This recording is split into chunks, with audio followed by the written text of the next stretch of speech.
Hello viewers, अस्सलाम वालेकुम। कैसे हैं आप लोग? उम्मीद करता हूँ खैरियत से होंगे। मेरा नाम सुफियान है और आप देख रहे हैं मेरा channel Sufiyan miles and money. आज हम बात कर रहे हैं एक बहुत इंपॉर्टेंट आईएफआरएस स्टैंडर्ड की, और वो है IAS2 इन्वेंटरीज। ये स्टैंडर्ड हर बिजनेस के लिए इंपॉर्टेंट है, चाहे वो मैन्युफैक्चरिंग हो, ट्रेडिंग हो या रिटेल हो। चलिए आइए इसे स्टार्ट करते हैं। इसे IAS2 इन्वेंटरीज, ठीक है। अब ये जो IS2 है, ये इंटरनेशनल अकाउंटिंग स्टैंडर्ड है। ये डील करता है इन्वेंट्री के साथ, यानी स्टॉक्स, ठीक है। अच्छा, ये स्टैंडर्ड हमें बताता क्या है? What tells to us? ये बताता है हमें डेफिनेशन किसकी? इन्वेंट्री की। ये नंबर वन हो गया। नंबर टू हो गया, ये हमें बताता है मेजर करना इन्वेंट्री को। तीसरे नंबर पर ये हमें बताता है हाउ टू कैलकुलेट कॉस्ट, इसकी कॉस्ट कैसे कैलकुलेट करनी है।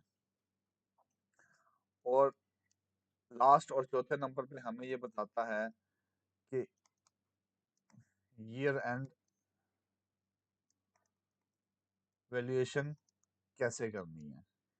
ये हमें इस स्टैंडर्ड में ये चार चीजें पता चलती हैं: definition, measurement, how to calculate cost और year end valuation.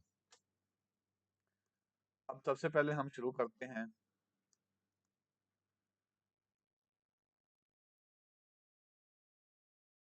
Definition of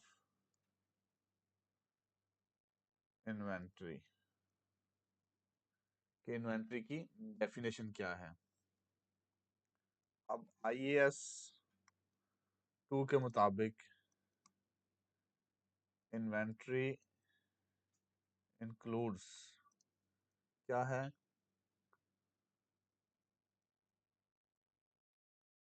goods held for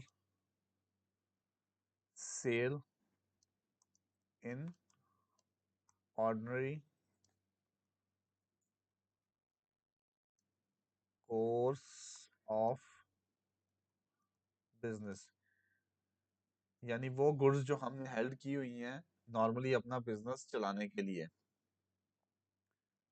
ठीक है। दूसरे नंबर पे कहता है goods in production for sales, यानी जो वर्क इन प्रोग्रेस होता है उसके अंदर जितनी भी गुड्स होती हैं वो भी इन्वेंट्री में इंक्लूड होती हैं। तीसरे नंबर पे कहता है मटेरियल्स और सप्लाईज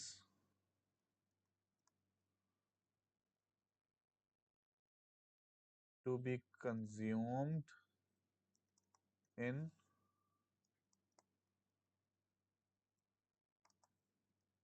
प्रोडक्शन प्रोसेस, ठीक है। वो सप्लाईज जो कि अभी मटेरियल या सप्लाईज जो कि कंज्यूम होने हैं प्रोडक्शन प्रोसेस में। तो सिंपल सिंपल टर्म्स में कहें तो ट्रेडिंग बिजनेस में ये फिनिश गुड्स हैं, मैन्युफैक्चरिंग बिजनेस में ये रॉ मटेरियल है, वर्क इन प्रोग्रेस हैं, और फिनिश गुड्स तीनों हो सकते हैं। ये तीनों चीजें जो हैं ये इन्वेंट्री कहलाएंगी। ये इन्वेंट्री की डेफिनेशन है एज पर IAS2। अच्छा, आगे हम पढ़ते हैं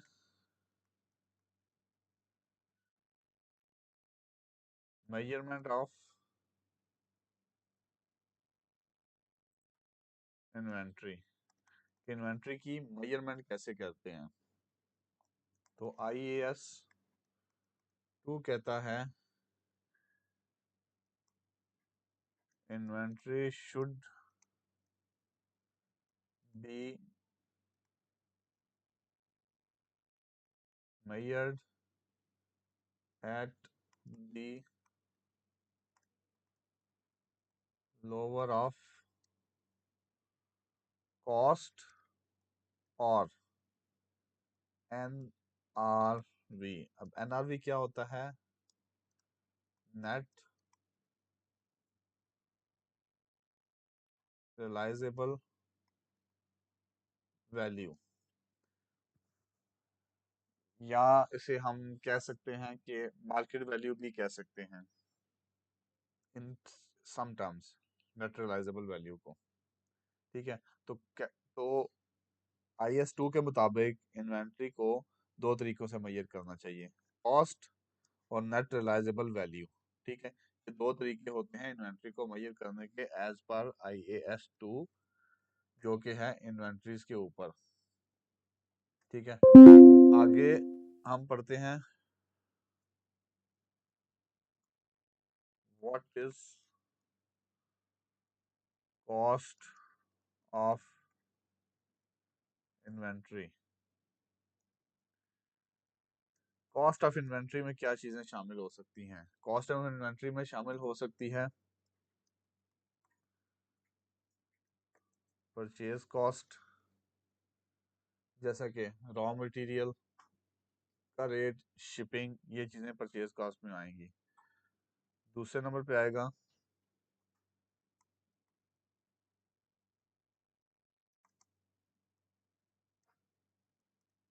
कन्वर्जन कॉस्ट। कन्वर्जन कॉस्ट कैसे कौन सी होती है? जैसे फैक्ट्री वेजेस, फैक्ट्री इलेक्ट्रिसिटी, ये आएगी कन्वर्जन कॉस्ट के अंदर। इसके बाद आएगा other cost to bring the inventory to it's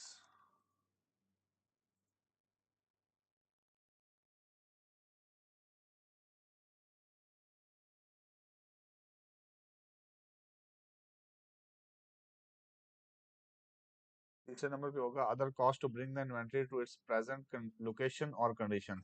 यानी प्रेजेंट लोकेशन जो जिस पर अभी ये मौजूद है, या जो इसकी कंडीशन है जो हमने चेंज की। ठीक है, वर्किंग प्रोग्रेस से फिनिश गुड तक लेके आए, तो ये जो कॉस्ट होगी, ये भी इसकी में शामिल होगी। यानी कॉस्ट में तीन चीजें आ गई, परचेज कॉस्ट, कन्वर्जन कॉस्ट और other cost to bring the inventory to present location और कंडीशन।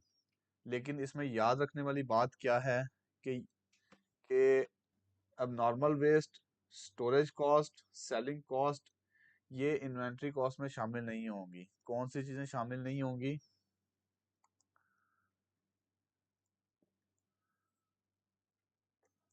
अब नॉर्मल वेस्ट, ठीक है, उसके बाद स्टोरेज कॉस्ट, उसके बाद सेलिंग कॉस्ट, ये तीनों ही कॉस्ट ऑफ इन्वेंट्री में शामिल नहीं होंगी। उसके बाद हम पढ़ते हैं what is net realisable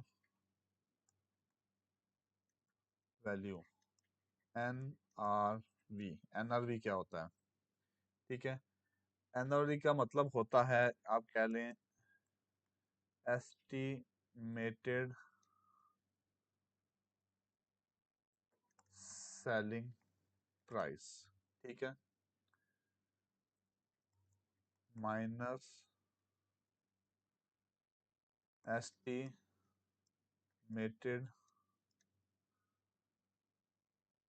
cost of completion. ठीक है, माइनस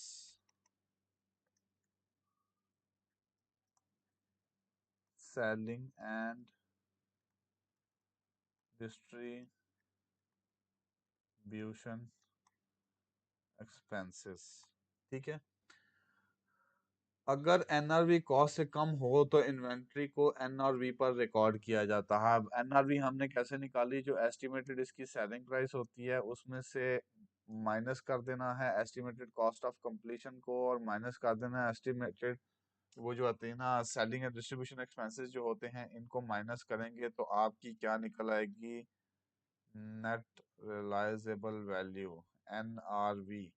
और हमने पढ़ा था पीछे कि IS2 के मुताबिक वैल्यूएशन किस पे करनी है, लोअर ऑफ कॉस्ट या NRV, नेट रिलाइजेबल वैल्यू। तो नेट रिलाइजेबल वैल्यू निकालनी आपने इसके अंदर देख ली है।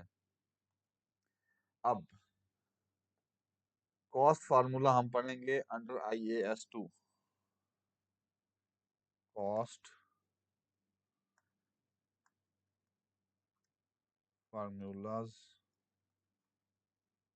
Under IAS2।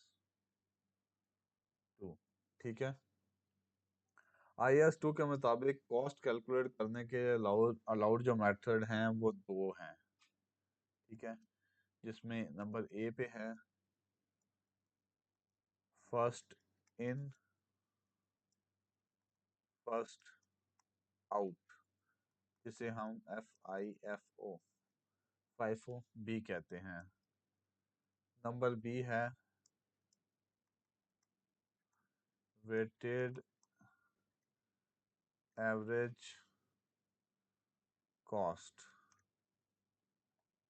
ठीक है, ये दो हैं, लेकिन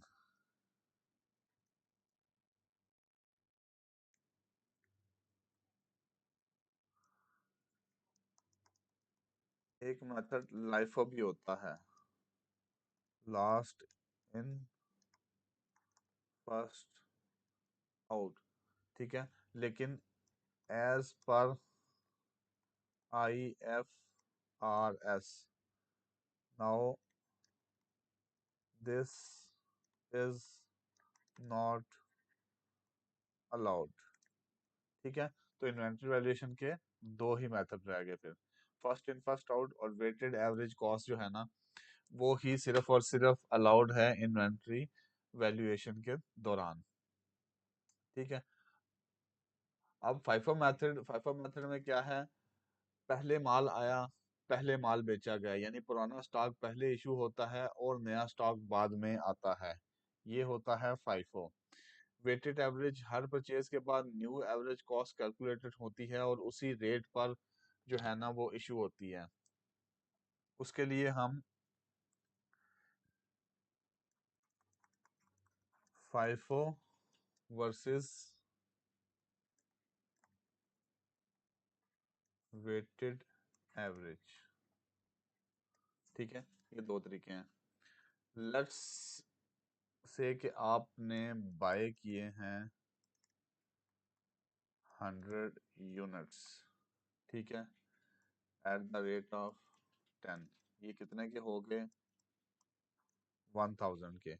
ठीक है, देन फिर आपने 100 यूनिट्स बाय किए हैं। ठीक है, एट द रेट ऑफ 12, ये हो गए 1200 के। ठीक है, टोटल आपके पास हो गए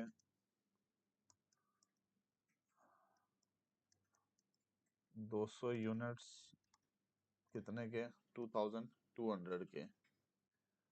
ओके, अगर आप इसमें से सेल करते हैं 100, ठीक है, तो फाइफो के मुताबिक 100 इंटू फर्स्ट इन, अब फर्स्ट इन कितने पे हुए थे, 10 पे, 10, तो ये कितने हो जाएंगे, 1000। ठीक है, तो इनकी कॉस्ट हो जाएगी 1000। अब अगर हम देखें वेटेड एवरेज, एवरेज के मुताबिक, अब देखें 2200 divided by 200 total cost on total number of units, तो ये निकलेगा 11 पर यूनिट। 11 पर यूनिट के हिसाब से कॉस्ट ऑफ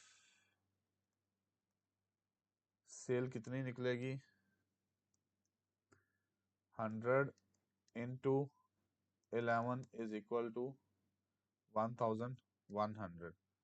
एक तरफ निकलती है आपकी 1000, दूसरी तरफ निकलती है आपकी 1100। तो ये दोनों वैल्यूएशन के मेथड जो हैं इनके मुताबिक आपने इसकी एवेल्युएशन करनी है, जो मेथड आपको फिजिबल लगे या जो मेथड रिक्वायर्ड हो।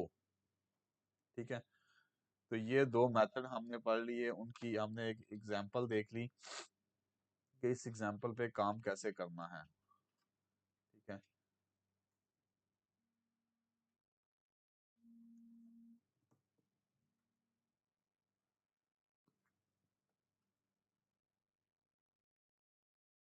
अब हम देखेंगे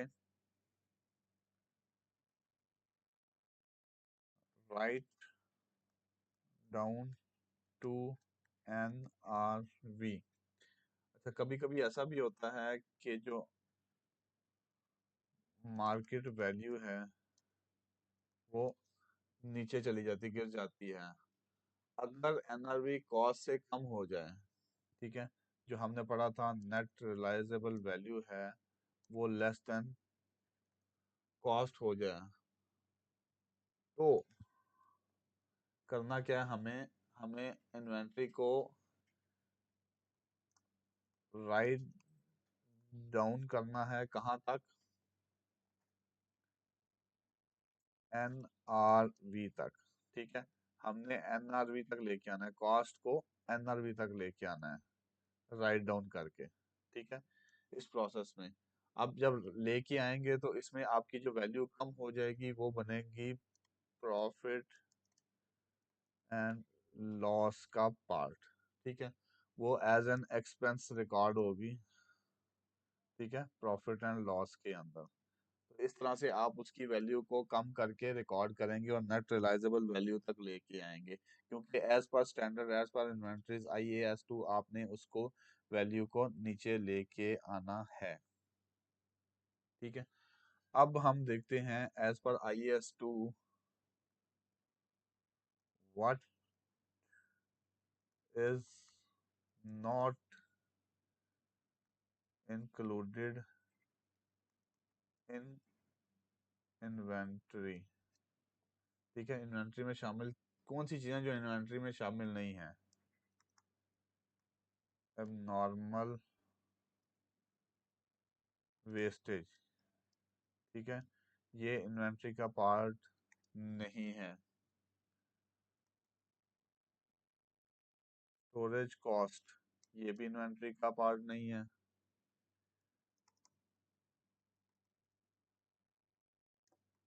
एडमिन ओवरहेड्स, ये भी इन्वेंट्री का पार्ट नहीं है। सेलिंग एंड डिस्ट्रीब्यूशन एक्सपेंसेस, ये भी इन्वेंट्री का पार्ट नहीं है। बोरोइंग कॉस्ट, अब बोरोइंग कॉस्ट में क्या है, unless allowed under IAS 23 for qualifying assets. ठीक है, तो बोरिंग कॉस्ट जो है वो अलाउड नहीं, लेकिन अनलेस अलाउड की गई हो under another standard which is IAS 23 qualifying assets, उनके अंडर हो तो ये अलाउड है। अब हम नेक्स्ट देखते हैं IAS 2 के अंदर डिस्क्लोजर की रिक्वायरमेंट्स। अच्छा, IAS 2 के अंदर कंपनी को डिस्क्लोज करना चाहिए। IAS 2 इस बारे में क्या कहता है, क्या कुछ इसको डिस्क्लोज करना चाहिए, इसको डिस्क्लोज करना चाहिए इन्वेंट्री की टोटल कैरिंग अमाउंट। ठीक है, इसको डिस्क्लोज करना चाहिए इन्वेंट्री कैटेगरी वाइज, जैसे raw material, work in progress, finished goods. ठीक है। फिर तीसरे नंबर पे इन्वेंट्री रिटर्न डाउन अमाउंट। फिर इसको डिस्क्लोज करना चाहिए कॉस्ट फार्मूला यूज्ड, जो भी कॉस्ट किया फार्मूला यूज किया हुआ हो, जैसे फाइफो या वेटेड एवरेज। ठीक है। पांचवें नंबर पे रिवर्सल ऑफ राइट डाउन। ठीक है। अगर कोई रिवर्सल ऑफ राइट डाउन आपने किया हो आपने कहीं पे, तो वो भी आपको डिस्क्लोज करना है, उसको भी आपको बताना है। तो ये चीज़ें हैं, ये हैं डिस्क्लोजर की रिक्वायरमेंट जो कि IS 2 के अंडर आती हैं। ठीक है। अब हम रिवाइज करते हैं। ठीक है। आज के लेक्चर में हमने क्या देखा है कि इन इन्वेंट्री को मेजर कैसे करते हैं, how to measure inventory, cost या NRV पे। ठीक है। उसके बाद हमने पढ़ा है what to what to include in cost. Cost में इंक्लूड क्या करता है, परचेज, कन्वर्जन और रेलिवेंट ओवरहेड। ठीक है। फिर हमने पढ़ा कॉस्ट फार्मूला। कॉस्ट के फार्मूला कौन से हैं, फाइफो एंड वेटेड एवरेज। ठीक है। उसके बाद हमने पढ़ा कि इन्वेंट्री रिटर्न डाउन